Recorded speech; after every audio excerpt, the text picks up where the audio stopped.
right, we are up. And my guest tonight is Jennifer Holliday, who has done a lot of different things, is doing a lot of different things in the community.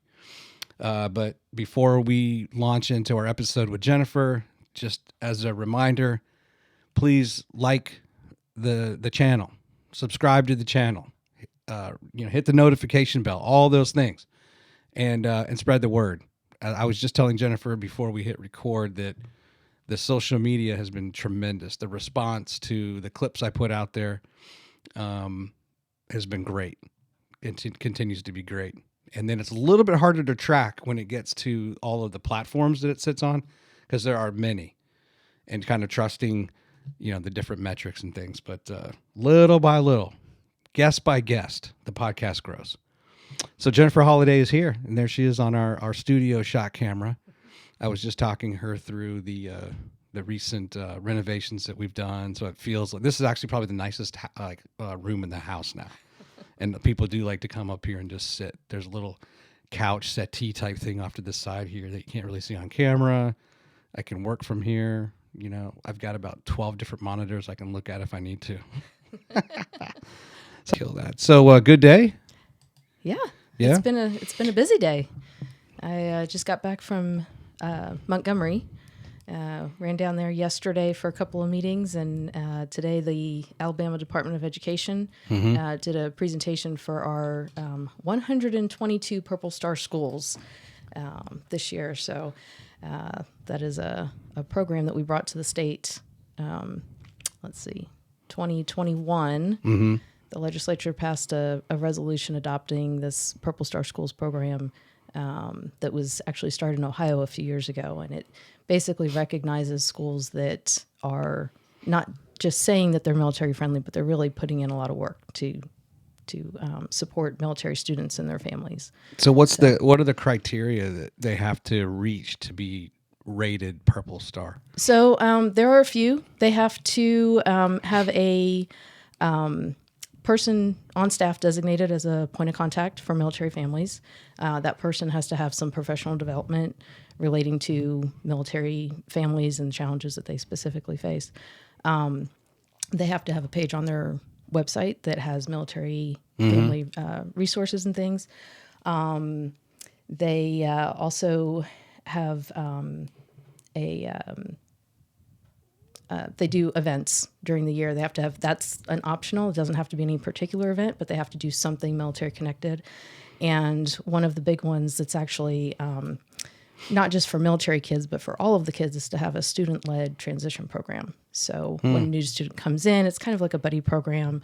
They welcome them in and make sure they have somebody to sit with at lunch and those kinds of things. But it's good for any new student coming to the school, but especially the military kids who are, moving so often and having to restart each time. And how long has that been in effect?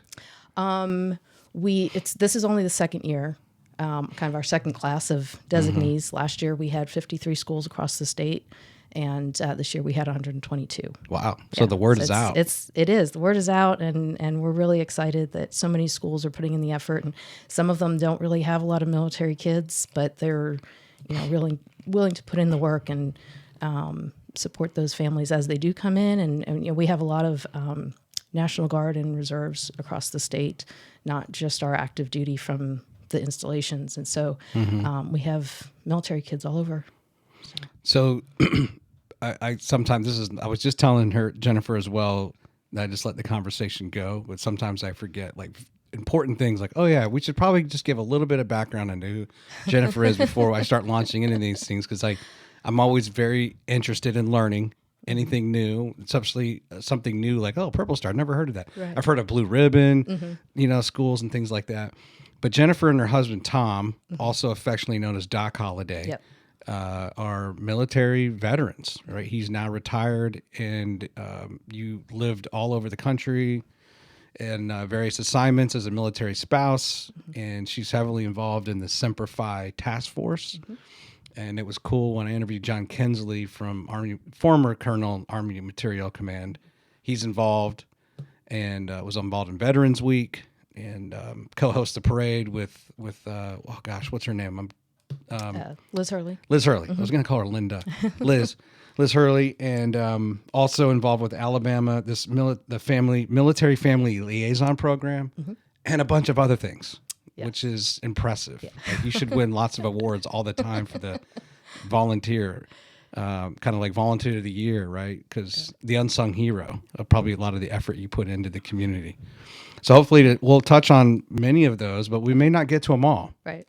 And it's not because, we probably just lack of time, and that's why we usually have people. I always want people to come back on because, even in the amount of time we spend talking, we won't get to everything. Sure. But I don't know. I guess I would classify Jennifer as just kind of all in when it comes to military life. Yeah. As a military spouse. You were not in the military yourself? I was not. You went to Westpoint, though? No. Or you didn't? Well, Doc did. Yeah, he graduated from Westpoint in 1992. Okay. Yeah. But you met somewhere. Somehow you guys met there? We did. And you were in high school still? We did, yeah. I lived in Jersey, and I have a lot of family that lives in New York and Connecticut, and several of them live near Westpoint in Cornwall. And my mom is the oldest of 8 kids. Okay. And her youngest sister happened to work at Westpoint and was engaged to the center on the football team. And Aaron and Doc were, well, he wasn't really known that much as Doc at the time, but Aaron and Tom were really good friends. And I went up there, we went up for family Thanksgiving one year, and he happened to be there, didn't get to go home for Thanksgiving, so he was already apparently part of our family before I even knew him. Everybody up there knew him, and he'd been, It's like an arranged marriage. It kind of was. We did not date at the time, but we did, after Thanksgiving dinner, we went over to Bear Mountain to do some ice skating, and apparently some of my aunts were in the back row of the photo, but, nudging each other, oh, they're going to have beautiful kids, whatever. Oh my gosh. It's like, okay, we just met them in high school, so we're not doing that. Yeah. And what were his initial thoughts to you? Was he in a way hesitant because you were still in high school? Oh yeah. Yeah. We literally, we just had, Thanksgiving dinner and all of that, but that was his senior year, his first year, as I say. And they graduated and went off to, he went to Fort Knox, and it was about 3 years later that we actually connected and started dating and all that. So gotcha. Yeah. Well, and I think that's important. Every episode, I'm not exactly sure where I want to start. Again, my style is kind of categorically. I know all the areas I want to explore, and then sometimes it just depends on what we end up talking about at the outset, or it'll it's almost like right now I'm thinking, you know what? Because military is so much of not only their life, and now he's retired, but you're still involved. You kind of have to go back and establish that key relationship, right? Yeah. Because as a military spouse, you have to be all in and supportive of that, Right. Because you lived a lot of places. Right. But now growing up in Parsippany, New Jersey. Well, I was born in Parsippany. Right. Grew up in Willingboro, which is I was born in the north and grew up in the south. Okay. So, okay. But you were in the same home for most of your life. Yes. I lived in the same house from age 4 to about 22 when we got married, and then have not lived in the same place more than 4 years since. So until here. Now we've been here, we got here in 2016. So I know Parsippany is basically just due west of Long Island. If you just look on a map, right? Looks like a really cool part of Jersey there. Yeah. But then you grew up in the South. Was that near kind of more just east of Philadelphia? We were, yeah. We were south of Camden and south of Trenton and east of Camden and Philly. And so Willingboro is actually one of the first suburbs. It was a Levitt town, one of the first true suburbs. And the people in that town apparently didn't like Levitt so much, so when he left, they changed the name of the town. Oh, really? So there's Levittown, Pennsylvania, and Vermont. I didn't learn any of that until I was in college at Rutgers, and was in an art history class, and they were talking about it. I was like, oh, that's where I'm from. It's interesting. I've had a few people on lately that were from Jersey. Really? But yeah, Carrie Straub, former FBI. Another episode hasn't released yet with Lisa DeFalco from TPG. She grew up in Jersey. And then I was even thinking at some point we're going to talk about Carlisle, Pennsylvania, but Tony Eberhardt grew up near there. I'm familiar with Carlisle. Yeah. But so tell me about just growing up in that south part of Jersey. Obviously, you have close proximity to Philly, but it also turns out you're more of a Yankees fan than you are a Phillies fan or anything like that. Yeah. But so what was life like in growing up? It was really interesting. We were in a suburb, but close enough. We were about 25 minutes from the city. We were kind of in between the city and the shore. Okay. So my grandparents lived down the shore. We would go down there all the time to Tom's River, and we probably went to the beach more than we did the city. But because my parents were from North Jersey originally, my dad was a Yankees fan, so I became a Yankees fan, and he was a Denver Broncos fan, so I became a Denver Broncos fan. It was, I never lived in Colorado, but he was in the Air Force for a few years and stationed out there, and it was back before Elway. They were that's very, diehard. very diehard fans. It was very cold, very wet, but the tickets were really cheap. So they enjoyed it and just kind of carried that when they came back. He went to law school at Seton Hall. Okay. And so when they came back home, they kept the Broncos. I remember I was born in 75, and I do remember, obviously, the Steelers were really good in that decade. Right. And when I kind of came of age and had trading cards, football cards and stuff, I do remember like thinking, wow, the Broncos helmet's pretty cool. Or like the colors. There was something about it. And I couldn't tell you what card I looked at or didn't look at. And I was living in Utah at the time, so like there was a team, and probably the Broncos were the nearest.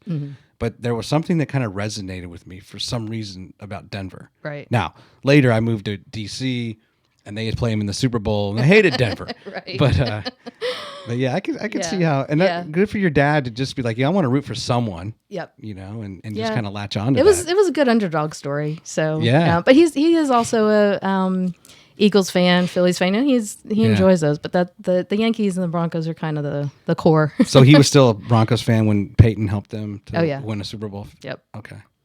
Yep. That's good. So did you have were you playing sports? Like, were you how active were you as a kid? I was more active than I wanted to be. Really? I was not into sports myself, but he was. So I got into. Actually, I did gymnastics as little kid, and then he got me involved in CYO. Went to Catholic school for 12 years, so we did t-ball and softball, and he coached, and so did that for several years, and until I surprised him and told him I wanted to be a cheerleader. And so that was for 7th and 8th grade. I cheered for our school. Probably the quietest cheerleader there ever was, except from our daughter, who kind of followed suit. But I was very shy back then. So I'm trying to dive into the psychology now. So knowing that there was somewhat of a arranged marriage in the sense, right? Like I'm kidding around, right? But there was some pressure put by the family, and they weren't shy about it. They were really interested, and luckily so were we. So. But then, so your dad was also somewhat like, "Hey, you're gonna do these things." Yeah. Okay. Yeah, kind of, and I did. I enjoyed it, but I was not very good at it. So the cheerleading was in a way just to kind of get back at him? Not so much get back at him, but just I needed to do something different. At that point, I was really tired of it. I didn't like being out in the heat and all that. And being, cheerleading for basketball was all inside. So that was appealing. Yeah. So, it was time to do something different. Okay. So, I mean, they were fully supportive of everything. It just, it was time for something. So now what about academically? What were your interests or your strengths there? Probably in high school, I started getting really interested in history and law, and thought that I would kind of follow, not necessarily in his footsteps. I never really wanted to go to law school, but just had an interest in it. When I went to college, I went for political science. Spent a year in Arlington at Marymount University, just Yeah. right across the river from DC. And I enjoyed it, but it just wasn't the right spot. So went back to Rutgers thinking I was going to do a history degree. And in the course of all that, trying to figure out what it would be, I actually went with English instead, just because I didn't know what I wanted to do, but that would be a good kind of general opportunity. And Yeah.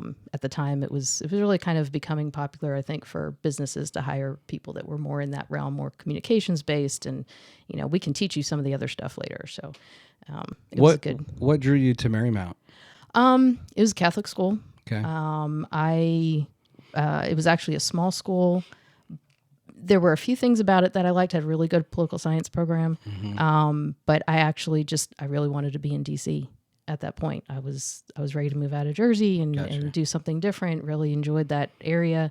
But then once I got there, it just wasn't as good of a fit. Great professors and everything, but it was more of a commuter school than I realized, and all of that. So it was a better fit for me to go back to Rutgers, and that was in Camden, so it was close to home and everything. So well, that's that hits home. My mother spent some time in Arlington, and I went to school at George Mason University. Had a graduate campus in Arlington, and then there was this pizza place off of Wilson Boulevard called Mario's Pizza, and these two guys, Joe and Lefty, have worked there, and they may have, I don't know if they've passed by now, but when I was a kid, they had been there like 50 years. And then I'm like an adult and they're still there, which means they had been there like 60 years.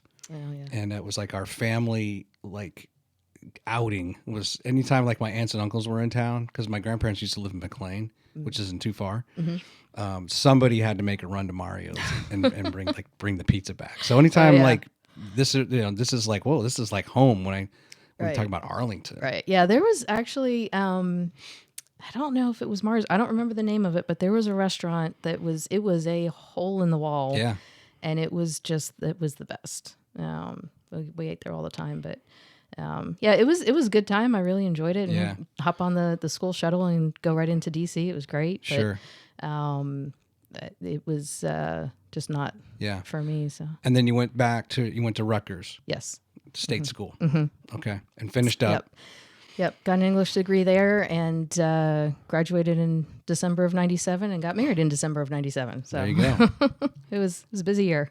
So somewhere along the way, the connections made and Tom's in on this and you guys dated and everything. Yep. Okay. It was long distance, which I mean, I highly recommend for people who are getting married and going to the military. It just, it was, it prepares you. Yeah. It wasn't expected, but it worked out that way. And having spent back then, it was just the beginning of email and everything. So we were mostly on the phone and, it definitely kind of hones your communication skills to experience that and not be, right by each other's side the whole time. Right.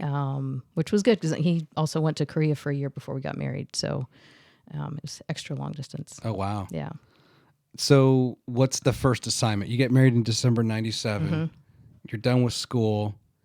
Were you, how long before, where were you living when you got married? I was in Jersey. And he had come back from Korea and got stationed in at Fort Riley, Kansas. He did some school in between, but Fort Riley was the place. So so you head there. I was, straight out of Jersey to Kansas. There you go. it was going to be interesting. But Fort Riley is the town outside Fort Riley is Manhattan, also known as the Little Apple, and it was great. It was kind of right on the edge between green rolling hills and prairie. So it was an experience. And we had a house in Kansas without a basement. That was a little scary at first, but it was really good. We were there for about 4 years. Had a lot of great friends. All my first Army buddies and stuff were Army spouses there, and learned a lot. Now, was he with you most of the 4 years, or did he go off on certain like TDYs and things? Back then, it would be, I don't remember how often, but they would go out. They would go to the field for a month. They'd go out to NTC, the National Training Center in California. A month in Germany, those kinds of things. They'd be gone for several weeks and then back. And that was it. That was all pre 9/11. We were, let's see, about 3 weeks before September 11th. 3 weeks, maybe it was a little bit longer than that. We found out we were going to Fort Bragg, North Carolina. And 3 weeks after 9/11, we drove from Kansas to North Carolina and showed up. Everything was still, very high tension and everything. Yeah. And he was going to work with the Special Forces 3rd Group. So it was an interesting time. It was very up and down. Nobody knew who was going when and all that, or where they were going. And so it was definitely interesting, a little more unsettled than, of course, we had been used to. And once they went the first time, then it was pretty constant. They were on about 6 month or so cycles. So Gotcha. yeah. So where were you that Tuesday morning of September 11th? I was actually Because you're East Coast time, so it would have been 8:30, 8:50, right? Yep. I had taken the car in to get service on it before moving, and as I parked at the dealer, I was just hearing the beginning of what was happening, and kind of had that sinking feeling. But at the same time, it was nobody really knew it was happening yet. And then by the time I got back home, that was about like maybe just after or just before the second one hit. And our oldest daughter, Emily, was just about a year old. Okay. So it was all very, we knew, we were, calling family saying, stay home, don't go to federal buildings, because we just weren't sure what was happening. And knowing that we were going to Fort Bragg, kind of made it a little extra interesting that day to be thinking about what was happening and what was coming. And had Tom arrived at work by then? He was actually home. He was home with Emily because he was already transitioning out of that job and, going, getting ready to pack up and move. And so, it was really nice that he was home. It was really hard to get on and off post, obviously, and all that. So he was home. I was able to get to and from the car dealer before things really we really knew what was going on. And then Gotcha. it was pretty much just a day of, watching the news and keeping in touch with people. So you were married about 3 years, you have your daughter, and then a year later you get orders to head to Fort Bragg. So off to Bragg you go. Yep. And then same thing, like as I think this is important for people who will listen to this episode. And part of the reason I'm doing this questioning is, we all have different stories. We all have different approaches to life. I was like you. I was married at 22. Not everybody does that. Yeah. We have 4 kids. My oldest is about to get married. It's crazy. Probably not too far away from being a grandfather type thing. But and I just hope it opens people's minds. Or just no matter how, if you grow up, however you grow up in that circumstance. And sometimes you're impressed by someone else's story. And how they went about doing stuff. And of course, if military life, well, now we're really stepping into those realities as a military spouse. And I think it's very interesting. I'm always interested in anybody's military life. Like, what did you do in Kansas? And then you go to North Carolina, and certainly it's not all roses everywhere you go. You're going to like certain places and you're not going to like certain places. Right. So, in that vein, how was the transition back to the East Coast? Now you're technically in the South. You grew up in Philly, and well, I shouldn't say Philly, but you know what I mean. It's all the same. It is. It's like DC, right? It's right. for Maryland, Virginia, DC, even somewhat of Delaware and West Virginia. It's all close DC. enough. That's right. But now you transition to North Carolina. You're leaving Kansas. Yep. Maybe you never thought you would like Kansas, and you actually did. Yep. And now, like, I don't want to leave this prairie, but off we go to the mountains and the woods of North Carolina. Right. Well, it was kind of interesting when Doc first told me that we were going to Fort Riley. Yeah. I thought he said Raleigh. Oh, wow. And so I was thinking, oh, great, we get to stay on the East Coast. And he said, no, Fort Riley. I said, well, where is that? Kansas. Oh. But it was great. That was the place that we had all of our first, we were just married. We had our, first house, first dog, first child, all that kind of thing. And so getting to go to North Carolina and Fort Bragg was great. We were excited about it.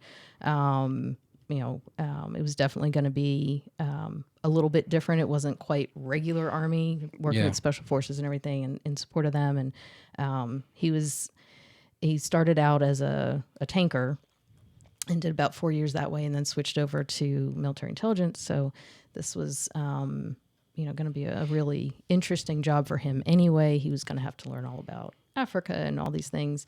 And when we got there, because of what had happened, his boss at the time said, take the time, settle the family, get the house and everything, because when you get to work, it's just going to be work. Mm-hmm. And we joke his first day of work was 3 weeks long, because she pretty much was, going in first thing in the morning and not coming home till 10 or 11 o'clock at night every day for at least 3 weeks, and then had a little bit of a break, and then got ready to do the other things. So and so I haven't really touched on this yet, but back started in Kansas, now coming to North Carolina. I know that you had and you had mentioned to me and the little Q&A I do that it's not uncommon for the military spouse to have a home-based business. Mm-hmm. So were you working in any way or just doing your own entrepreneurial type thing that you now carried over to Bragg? When I first got to Kansas, I got a job as a legal secretary at the county attorney's office, which was something I kind of lucked into, and even they were really a little bit desperate for somebody to fill the position, and I showed up, fresh out of college, and majored in English. I majored in English. I had some legal classes in my background. Had envisioned being a paralegal at one point, and even took some classes in Arlington at Marymount for that. And so I had that, but I couldn't type. And so they were like, well, you have to be able to type. So way back when we did everything, with CDs, we actually were past the floppy disks onto the CDs. And I went out that day and I bought Typing Tutor 7 or whatever it was, and went home and taught myself how to type. You didn't have to learn that in high school? I did not. I skipped through that. Okay. I took other things and did not have a keyboarding or typing class. Yeah. So I spent about a week. I didn't have a car yet. We hadn't bought my car and all that. So I just stayed at home and learned how to type, went back the next week, took another test, and they were like, okay, you're hired. Yeah. So it worked. It was a fabulous job. I loved it. Yeah. Great group of people and everything. And but when I was pregnant with our daughter, I told them I'm done. I'm going to stay home and all of that. And they actually, surprisingly enough, and this was about 1999, they were like, well, we'll let you work from home. And I said, well, that wow. would be fantastic. I would love to. So I wrote an SOP for the legal secretaries for the office, which was really desperately needed. And took my time doing that, and then continued working as did the legal secretary job, but from home. So take the baby in, she gets to play with all the aunties in the office, and I would get a big old stack of 30 files or so and stick them in the umbrella stroller, and out we would go. And while she was napping, I would work and go back the next day and do it again. And it worked out really well. It wasn't until just the last few years that I realized, I was kind of teleworking and doing all this remote work before it was the popular thing to do. But I did that for about 2 years, and about 3 with the extra at-home time. And when after we got to Fort Bragg, that's when I started. I had my own home-based business, which a lot of us do have, not everybody, but I had gotten really into very creative things, crafty things, and I signed up with a company called Stampin' Up! And remained with them for about 10 years. My wife was, I don't think she was involved in Stampin' Up!, right? Mm-hmm. And went through another, consultant or associate, right? You were just making me think of when I did take keyboarding, and I think it was 9th grade. We're all sitting there, and it's like, and we like A, Right. A, S, D, F, J, K, L, semicolon, right? Like, and then S, S, S. Like, can we like move this along? Right. You know, D, D. Like, we got it. Right. But Yeah. that repetition is what it's all about. It was. I did enjoy being able to do it on the computer at my own pace and go quicker. Yeah. Than doing it in high school. But yeah, it was one of those things where just, okay, you need to do this, so go do it. I'm old enough. I'm 47, and I'm old enough that half of the room there were actually like typewriters, and then the other half of the room they were like they were processors, Right?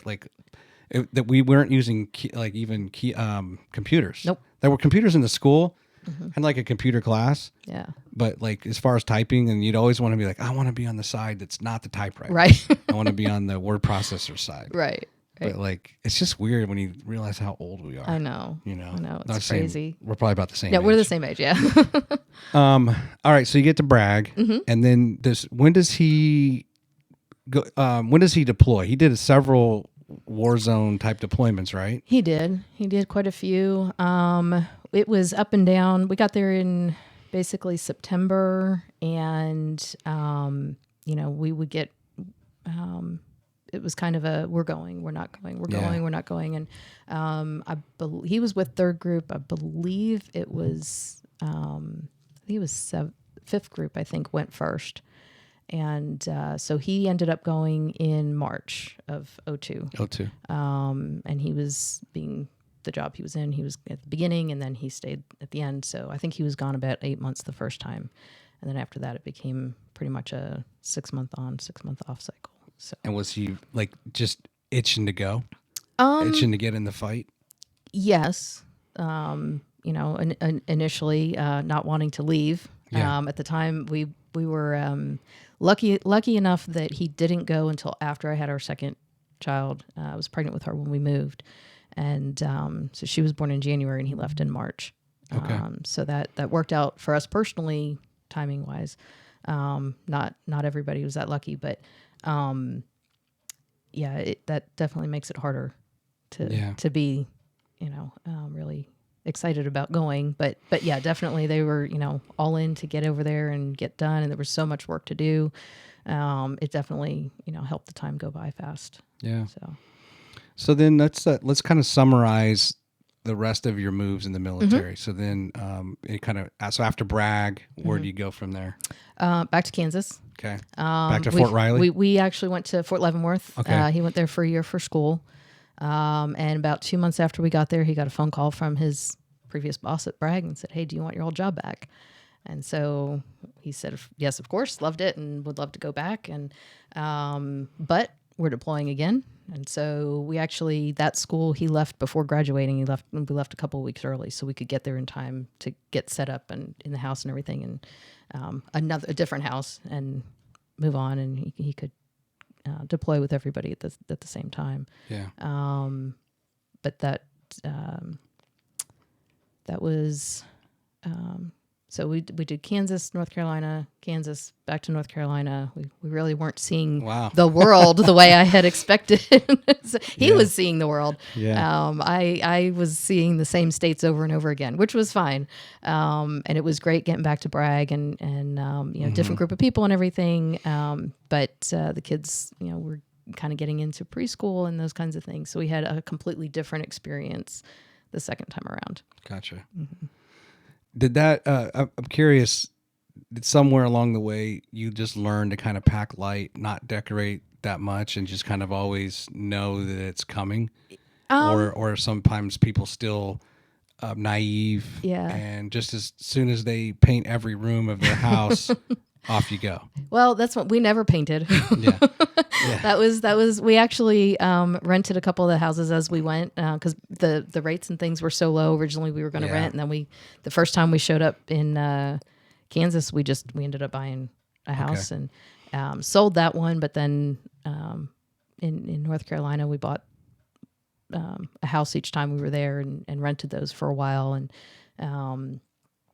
it definitely We're both kind of pack rats, so Okay. we didn't do the light packing. Um, we didn't learn that lesson very well. Sometimes I would get a lot of stuff on the walls, other times not. Yeah. But yeah, we had it definitely helps that the military has a moving company come and they pack everything, and we would do some packing. We would take some things in the cars, on our own and all that. But for the most part, they would come in and take care of it. So It encourages you to be a pack rat. it kind of did. It kind of did. They're going to Yeah. take care of moving your stuff. Yeah. So let's fast forward now to, how do you find out about Huntsville, and what brings you here? Yeah. Actually, we skipped over Carlisle. Oh yeah. I'd like to spend a little bit of time on Carlisle, because Carlisle at one time was where the Washington Redskins, now Commanders, had their their training camp. Mm-hmm. And also a place, just growing up in D.C., you would always hear that was a place you went to, like car auctions. Yes. Huge car auctions. Yes. And most all small independent dealerships, at least in Northern Virginia, and I'm sure it's probably still the same in Jersey and in Philadelphia or Pennsylvania, is they're usually from auctions, right? And they usually come like out of Carlisle. Yeah.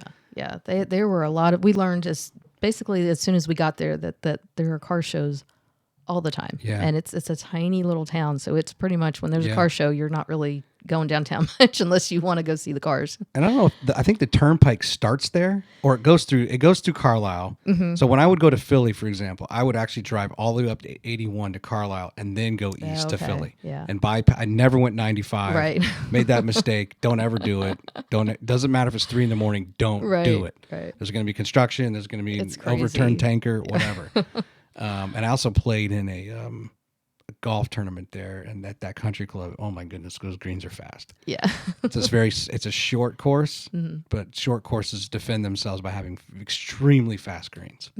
It was, crazy fast. So I have personally good memories of Carlisle. Oh, good. We do Yeah. too. Do you? It was really good. We got there. What do they specialize in there? Well, it's the Army War College is that's right. pretty much the only thing that's there. Okay. It's very small. We got there. I guess it was July. School starts in August and all that. So it was pretty quick. We were just there, for the school year basically. So getting 3 kids that are in basically high school, junior high, and elementary school that year. So Yeah. that we had a lot going on, and our oldest was cheerleader. She cheered for football and everything. And Hey, you said you really enjoyed the high school there. we did. Yeah. It was good. They're very good. They know that there are so many kids coming and going each year through Carlisle, and because of the age of the folks coming through that school, generally they're older, not all the time, but the high school was really, pretty well prepared to welcome the new kids and all that kind of thing. And it's such a small town. There's only one high school, so Friday Night Lights is still, it's fantastic. Yeah. So we had a lot of fun there. We lived on post, and it's a small group. It's very kind of feels like the 1950s. The kids were all outside playing all the time. They, it's very, very nice atmosphere. And they had us very involved. They had lots of things to do all the time. And that was probably the first time that we were really getting more involved in the community outside of, because we didn't really have a unit per se. It was the school and the classes. But most of the time I had volunteered as an FRG, Family Readiness Group leader, and at the different units and things as we went. And I just really enjoyed it. I kind of started out, I'd really like to know what's going on. Yeah. And so, getting involved to make sure that I knew what was going on. But it's when Doc was a captain, and that's the captain's or the commander's course, or I'm sorry, commander's program is the FRG. And I was still very shy at the time, and told him, this is your program. You're going to run it. You're going to talk to the people. And so we, had our plan of what we were going to do.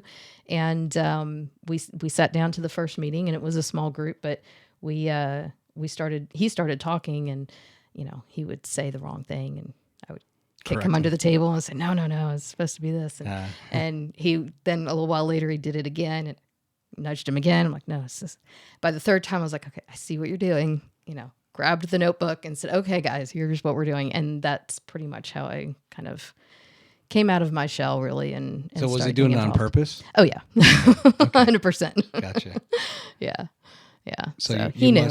Okay. So you must thank him to some degree now. I do. Okay. I do. Yes. But don't give him too much credit. Not too much credit. Yeah. Yeah. Because I wanted to, ask some questions around what, obviously you're now heavily involved, like really involved, post-retirement, right? It's not like, okay, retired, cool, we're living in Huntsville, like we're done. Right. But, you're staying active. And so a lot of that's where did those seeds, get planted. And it sounds like, hey, I just want to be involved. I just want to know. I want to be in the know. I don't want to be a completely naive, military spouse. Right. Yeah. I wanted to support him with his, it was his program. I wanted to support that. But I also, back when we would have paper newsletters that they would send home, you typically open up the passenger's door and there's 3 issues of the newsletter sitting on the seat. That, okay, well, it would have been nice if I had known that this event was happening or this was going on. Okay. And not all his fault, that happens a lot. So making sure that I was involved and informed, and he had been good from the beginning because he had already been in the Army for 5 years when we got married. And so he was very good about, explaining things to me. And, I always want to know what the acronyms are so that, I'm not lost in that. And so it's been very good for me to be informed, but then I can inform others. And that's where that kind of being the FRG leader and sharing information that way kind of just kept going. So let's talk about finding your home here in Huntsville. So we, back in, I think it was around 2009 or so, we had friends at Fort Bragg that moved here for a job. He was going to work at MDA and got here and was really enjoying it and started telling us about it. And, since, I'm from Jersey, but Doc's from Chattanooga, lived, chunk of time out in Napa, California, but originally from Chattanooga, and he has a lot of family still in Nashville. And so we would pretty much drive to Thanksgiving in Brentwood every year. And so once they moved here, we started coming through Huntsville, and we'd stay a night or so in Huntsville and then go up. And they were telling us all these great things, and it was kind of the beginning of really the growth starting. And so we were definitely intrigued, and we were trying to figure out where we were going to live, because he didn't want to go back to California. I didn't want to go back to New Jersey. Where are we going to go in between? And I knew from pretty much the beginning that we would really not settle north of the Mason-Dixon, because he does not like the cold. I don't like the heat, but if I can at least get the seasons, I'm good. Yeah. So we do pretty much have that here. But I got my 2 years in Carlisle. We actually stayed an extra year up there. So I got 2 years in Pennsylvania, close to home, all that. And then the year we moved here, actually, my parents moved to South Carolina too. So that worked out.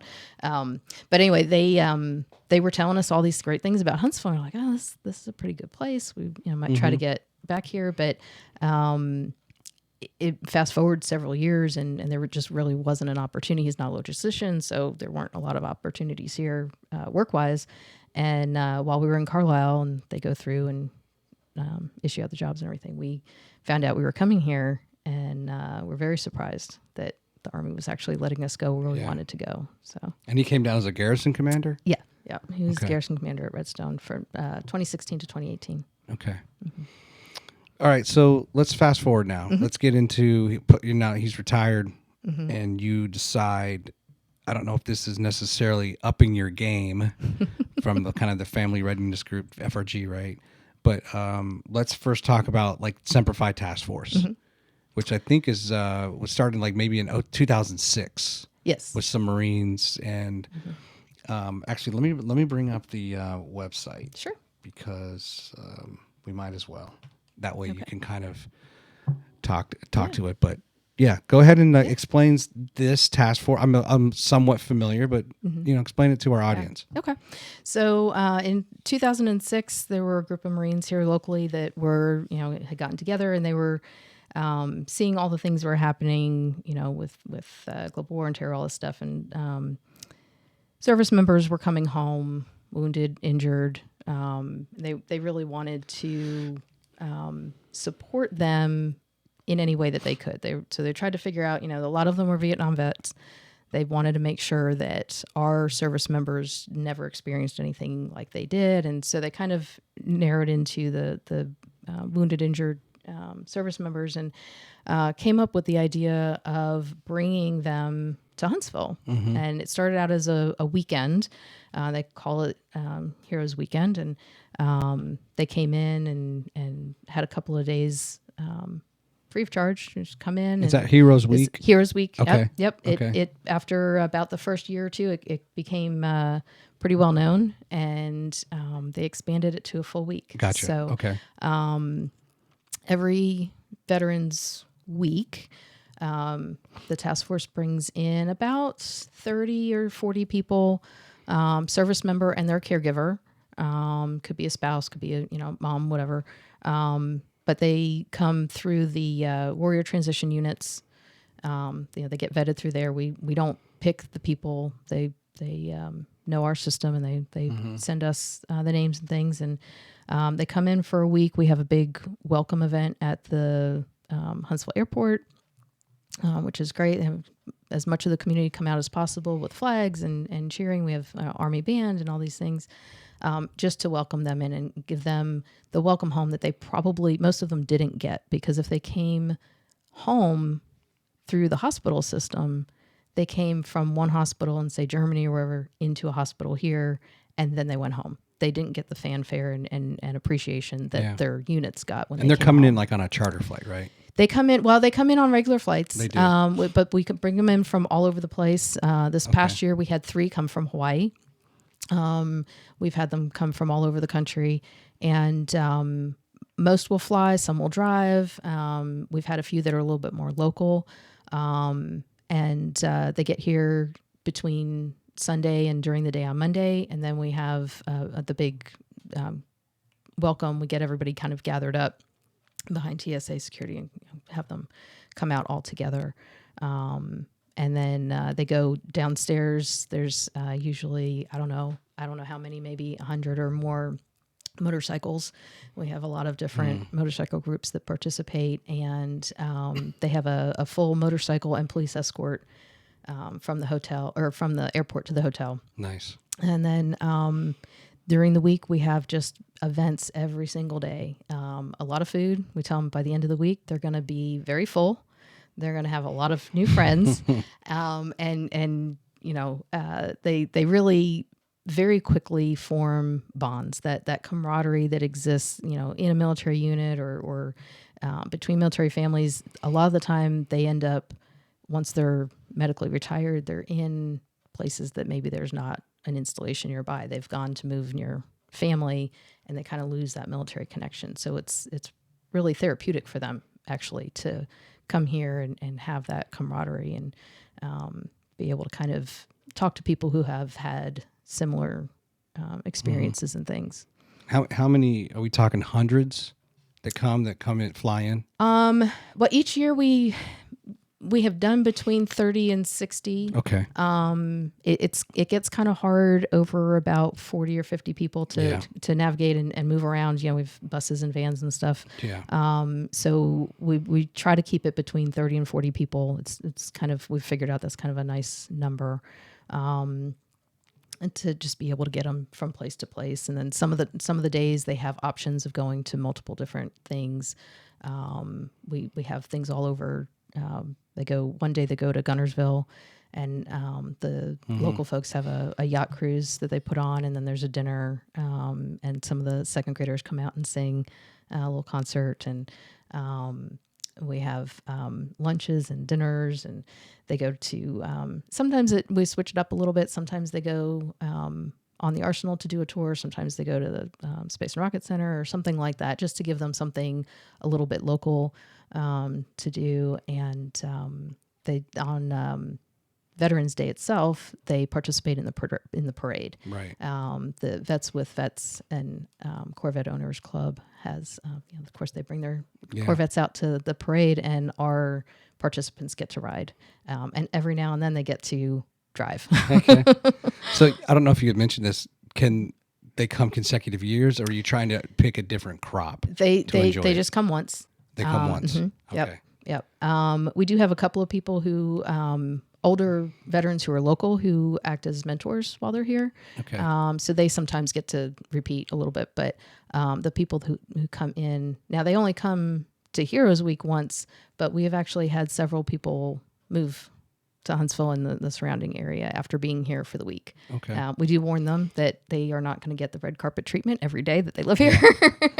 That's just for the week. But yeah, we've had some. It's not our goal. It's not what we're trying to do. But they come here and see what's here and the people and everything. It's.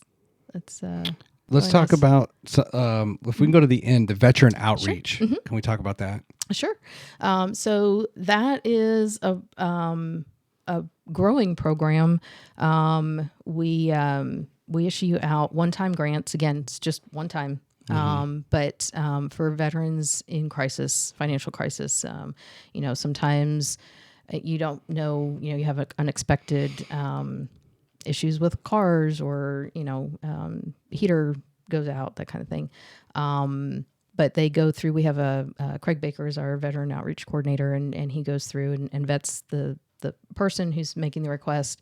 And when we issue a grant for that, then it goes it's direct payment to the company, whether it's the landlord or utility company or whatever, just to help get them through to the next month or whatever they need to be able to get back on their feet.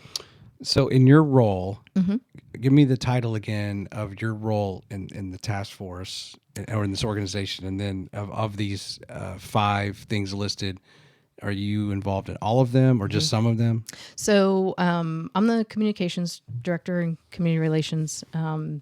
I pretty much design the website, try to get our newsletter and social media out, which is we're trying to get back on track with some of that stuff. But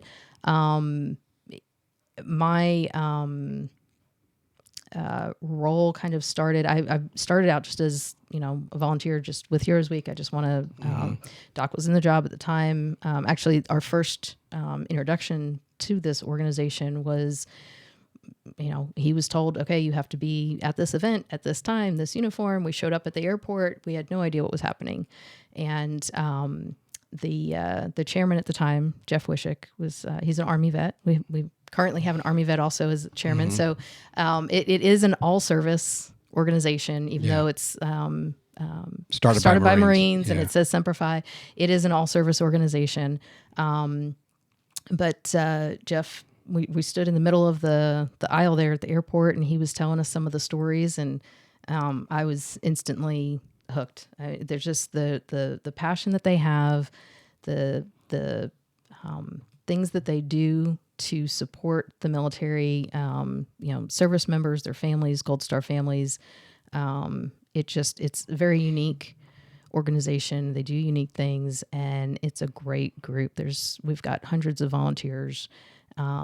Heroes Week is a huge thing that takes a lot of money and manpower that goes beyond the task force proper, and the different churches and things that they host these events for us and support the organization, our mission, but specifically our program participants. And so that's kind of the big signature program. But Veterans Outreach is it's like I said, it's a small but growing program. Same with the others, that they're all kind of growing.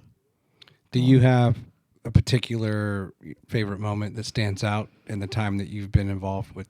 Oh gosh, that first introduction to it and experiencing the flag line and introduction, that was pretty overwhelming. Yeah. That's probably one of my favorites. One of my favorite stories, though, I was not actually there to witness, but One of the places that they go is the Humidor Pipe Shop, which is a great supporter of the task force. And every year they actually do a fundraiser sale the Friday before. And then during the week, they invite our participants to come, whoever wants to hang out and, have a cigar, have a drink. And so there's usually, a small group that goes and some of our volunteers that go with them. And this one particular year, we had one of the people who was really kind of struggling, had a lot of survivor's guilt. He had been in his vehicle had been blown up in a convoy. And long story short, in that place, he sat down on the couch, and we don't really know their backgrounds when they come in.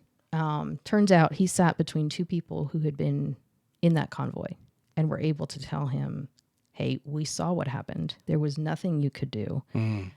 And be able to kind of support him and again, the camaraderie and sharing experiences and everything.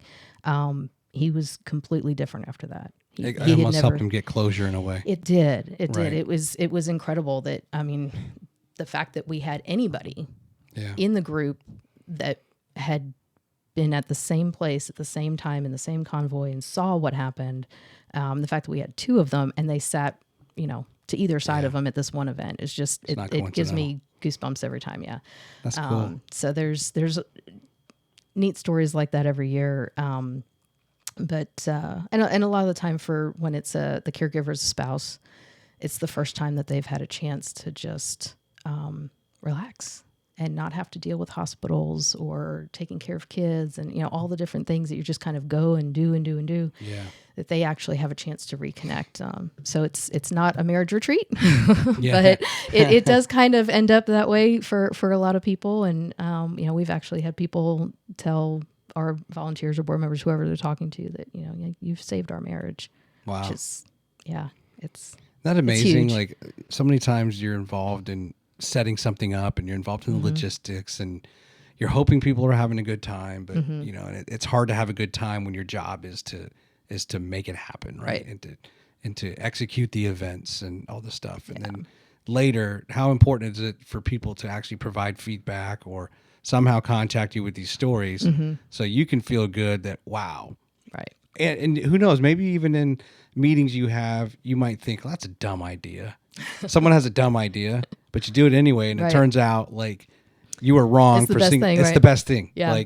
Okay, well, so-and-so's dumb idea actually was like fantastic. I can't believe it. But, it's you just never know what impact you're having on people. You never know what's going to work. And we have a lot of things that work. It's really good. So let's switch gears now and talk about this. So a couple of things here. One is your own Holliday Design Studio, LLC, but then your involvement with Military Family Liaison across Alabama. Yep. Give us an overview of that. So the Holliday Design Studio actually started back in Carlisle. After doing 10 years of the Stamping Up stuff, I was ready for something different and had been learning photography and a lot of Photoshop and artistic photography things. And so I had started that for the photography and for kind of, I was making things for events like branding, but didn't really think about it as branding because it wasn't for businesses. And when we found out we were coming here and what the job was and everything, I put that all on hold. Came down here and did some, just kind of got involved with the volunteering and stuff as, being a military spouse and what things am I going to do? So I was asked to sit on the women's council for Crestwood. And after that, just kind of started getting involved in a few little things here and there, designed a website and was working social media management for when they brought the Wall That Heals in 2018. And a couple things, had gotten involved with Semper Fi just that little bit. And as that grew, volunteered to do their website and other things. And got to a point when Doc was ready to retire, I was like, okay, well, now I can Get time. kind of get back to the design studio.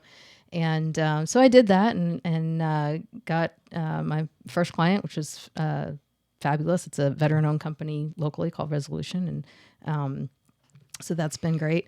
And then one of the things I had done when we got here was I started a group that was at the time I called it the Team Redstone Coffee Group, because it was going to be a coffee group of military spouses get together, and it just kept growing and growing, and included people from the community, and the more that I learned about the area and the more how connected everything was, I just kept adding people. And so it was kind of more of a social adventure group. We did a bunch of really neat things. We did some behind the scene things. We did a soft opening for the Rocket City Tavern before that opened. So that was probably October of 2018, I think. We painted the Saturn V rocket on canvas under the Saturn V rocket in the Davidson Center. Okay. That was definitely the coolest thing that we did. The other cool thing that we did, we had a tour of the ECLS system at NASA, and then went up the test stand tower. And that was good. We had a few of the spouses who were afraid of heights who went up there and got through it. So that was, we were very resilient. Yeah. We'll kind of get in there and do things. I was still mostly volunteering, started, a little bit with the design studio. So, I had, along with the group, I did a website called Team Redstone All Call, which basically brought together resources across North Alabama by category, by area, including schools, all kinds of things. And but the guy got busy and wasn't really doing a whole lot with that. And so fast forward to about the end of 2019, I was asked to talk to somebody about the state wanted to put together a similar website. So we talked, and the Alabama Military Stability Foundation hired me and another military spouse who was actually based in Texas to just curate resources and design a website for the Heroes Welcome Initiative. So that's kind of how that started. We started work in January of 2020 and launched the website in July of 2020. Of course, we kind of put our heads down. We did the work. We were working on email and text and phone, and it wasn't until we were just about at the end of it when we realized, we could have been using Zoom this whole time. Everybody else was using Zoom, but we were just so busy that we just kept doing and didn't actually get to the video chats. But so that was a great project. But we really, as we thought about it, we were really kind of looking for it to be more than a website. We didn't know what that meant. We just knew that a website is great, but it should be more than that. And so after mentioning that a couple of times, the folks at the foundation kind of had an idea that they would hire me to be boots on the ground for the state. So the whole thing started actually as a idea between the Military Stability Foundation and Lieutenant Governor Ainsworth. That, around 2018, 2019, DOD was making a big push for military family support.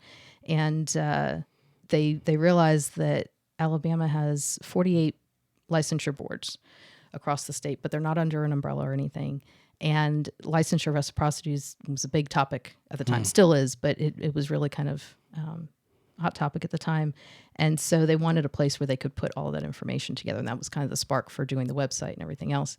And so when they asked me to kind of extend what I was doing and be the military family liaison, but they didn't know what that looked like because no one else in the country is doing it. Yeah. So that was a great opportunity. I love to start new things. And so I said, sure, we'll figure it out together. That's awesome. Yeah. So let's do this. I'm going to pull up let's go back to this and let's just look at these menus. So like on our state resources, Military Family Liaison, Alabama Mentorship Hub, licensure boards, you mentioned that, Purple Star Schools, the defense communities, there'll be a Garden Reserve, Fort Rucker, Birmingham.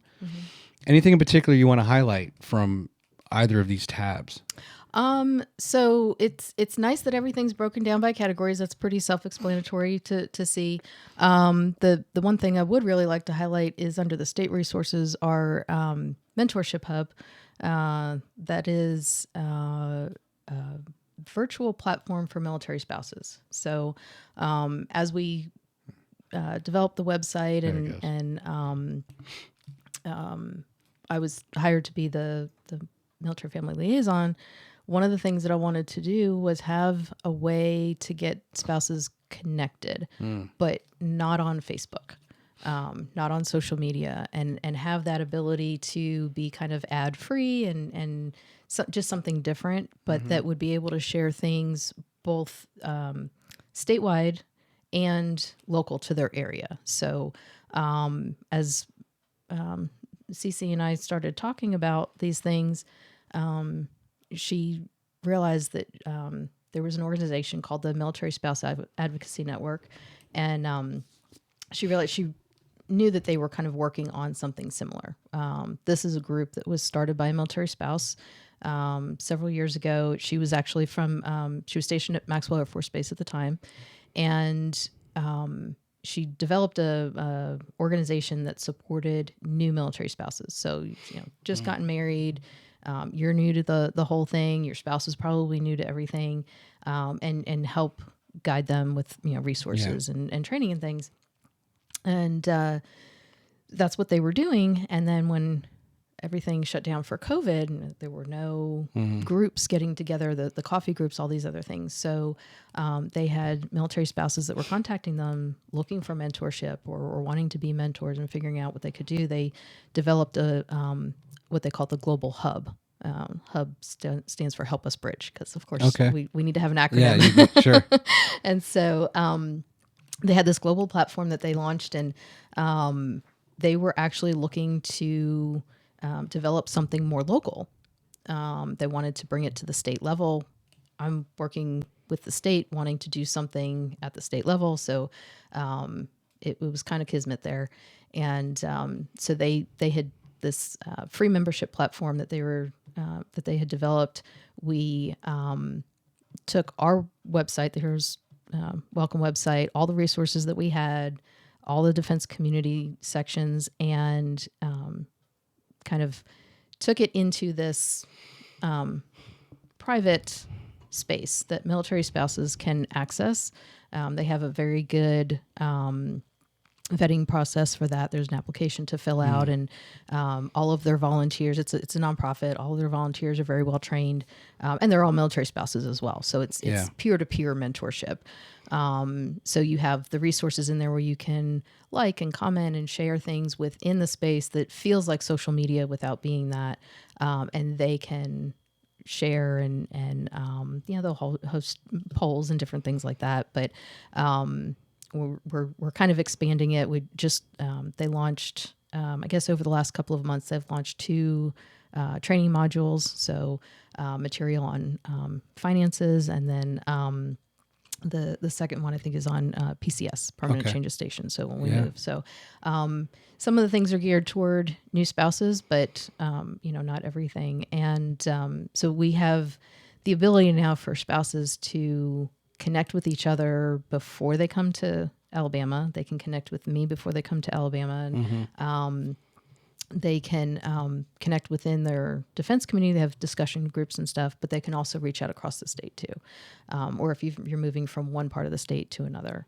And it's for everybody. It's all military spouses. It's National Guard, Reserve, active duty. We've also just recently opened it up to veteran and retiree spouses, and Gold Star spouses are also welcome. So cool. It's kind of whatever part of military spouse you are. This is a place where you can come together and you can get the resources and things, but also connect. So it's pretty exciting. It's something I wish we had 20 years ago. Based on our conversation, my 2 offerings would be don't paint, and it's okay to be a pack rat. Right. That's right. Because they're going to move your stuff. Exactly. They're going to move it for you, but they may not get it all there, and it may break. So don't get anything too precious. I want to show some of your work from the design studio Sure. and have you talk through some of these. Okay. So here's the first one. Yep. Now, these are all custom, right? You're drawing these? I am not drawing these. You're not drawing these? No, I am a graphic designer, not graphic artist. My kids Okay. are artists, but I am not. So this is kind of the transition from stamping and scrapbooking into the digital world. Okay. And So you're mostly assembling. creating, okay. creating things. Yeah. Okay. So this was a appreciation day. What was the impetus behind this? That was that's the little character that I used on my website, and so that was just a social media graphic. Okay. And then this is from your website, right? The artwork. Yes. That was so I designed the logo for Heroes Welcome, and as we were putting it together, one of the things that I wanted to do was be able to highlight for people who are moving to Alabama, this is where the installations actually are, just at a quick glance, being able to see it. And so that was kind of one of the first social media graphics that we put together for the blog post. I've always I have it's wood. You'll see it in some of my other episodes. I just don't have it hung right now. We're using this like picture molding. You can't see it on the screen, but now I can just hang any artwork and switch it out. Yeah, and not have to that's really rely cool. on anchors and stuff. Yeah. And then I just like crop it so you don't see. Well, you see it here in this shot. Right. You see the little thing holding it in place. I love that. But I've always wanted to have, and this is kind of a cool idea too, but like with the Robert Trent Jones golf trail, have like this big slab of wood. And then usually when you golf, they have like a poker chip that's commemorative. You can go, it's like, logo balls and these poker chips with like a logo of the course, and have those strategically put exactly where they are in That would be Alabama. cool, yep. But the size of a poker chip, you'd have to be a pretty good Yeah. sized piece of wood. Right. But that's cool. I might do that with Yeah. this artwork. It's just wood Right. slats glued together. But it'd be kind of cool to do something like that with Yeah. the military installations. Yeah.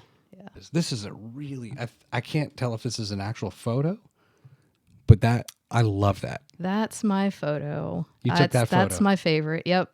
I actually have that framed in our house. Had it framed on Redstone. It's not open anymore, but they used to have a framing shop, and so I took blew up the photo and took that in. So I really need something, and they actually had barnwood framing Really? that they put around it. Yeah. Now, where is this? That is on Green Mountain. I went out there and I was really kind of, I had done a little bit of, gotten into the professional photography, and like I said, in Carlisle, did a couple of headshots and things for folks, and just really hadn't gotten into the business of it. And I was working on that here, and my mother-in-law was visiting. We went up there just to walk around and check it out. And when I got home and saw that one, that was it. I fell in love with it. And that's there today.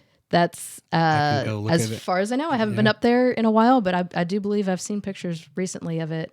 I was a little bit bummed because it was, the leaves weren't on the trees and all that. But when I made it black and white, that it worked out really well. So I might have to frame that. yeah, I go into like At Home and Hobby Lobby a lot. Yeah. And like I'll look at everything. oh yeah, And it's amazing how you're like, no, like, it's a matter of like what room is it going in. right. But I'm always looking for something just to, again, now that I can like, I can switch things out real simply. Right. Yeah. Yeah. I would like to just highlight, Yeah. either someone's accomplishments, a guest. I always wanted to like, give recognition to a guest and support the guest in any way I can. Right. Yeah. And if it's a matter of hanging a piece of your artwork, Yeah. like Jag 28 is from my buddy whose brother was killed. That he was a Air Force CCT, combat control technician. Yeah. And so that's, my just helping remember Sure. the legacy of Mark Forrester. Right. That's awesome. just little things, that Yeah. I would like to do just to include in different episodes. Sure. Yeah. No, I love it. Love it. What else? Anything else you want to highlight in your volunteer service in the area? Let's see. Currently, I'm really just focused on the Semper Fi Community Task Force, and we've gotten a new logo. So, Okay. we're going to be rolling that out over the next couple of weeks. So cool. that's big and exciting. Did you do it? I did not do this one. Okay. Actually, one of our board members, his father-in-law is a graphic designer, and he did it, which was great because I don't have the time anymore really to do that stuff. I do a lot of brand management for, my couple of clients and things, but the logo design stuff I did a little bit, but it's not my sole focus. So he's much better at that, and came up with a really cool design for the task force, and we've gotten that finalized, and I'll start putting it on all of our things and update the website. So the website that is there with the big red banner is going to be different in a few weeks, but it's pretty fun. There's always something to do in that realm. In the past few years, and I'm on the Women's Council for Crestwood still, which is great. We get together every other month or so, and we're able to kind of connect with the folks at Crestwood. They are able to give us some information, and so it's a lot of community information sharing, and we get to learn about medical things that maybe you wouldn't have known you were going to learn about. Yeah, sure. So that's a great group, and they help support the hospital and everything.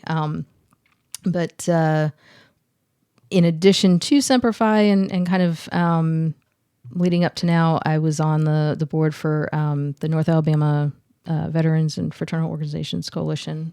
Did that for I think a year or two.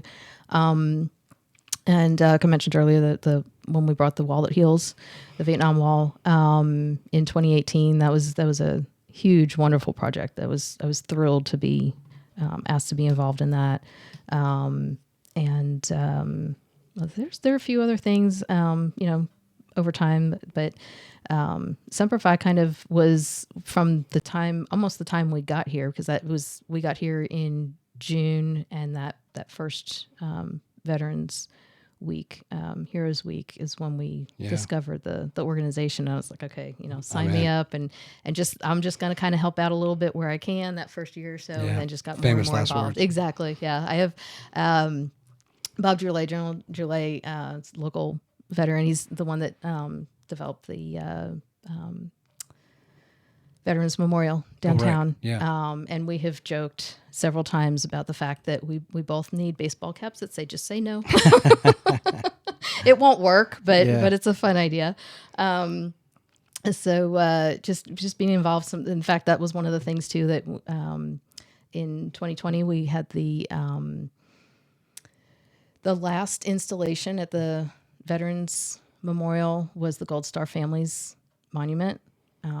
So that was another, great project to be involved with, and just really, really special. Yeah. And especially being the last installation for the memorial. It was great. So we managed to do that through COVID as well. So, good for you. Yeah. Well, Jennifer Holliday, it's been a pleasure having you. Thank you. I hope you've had a good time. I have. It's been fun. And selfishly, I just love doing this podcast because I learn something all the time. Right. And I'm learning more and more about the great organizations out there. And then, of course, the people that are lending their time and, sacrificing their time, right, to make that a part of their life, right? And to make these realities, to hear those awesome stories like from Heroes Week where people connect and someone gets closure to something that's really troubled them. Yes. So thank you for all you do. Thank you. And, it's fun. And we'll look forward to seeing you in the future. Absolutely. All right. Thanks a lot. Have a good one. Thanks.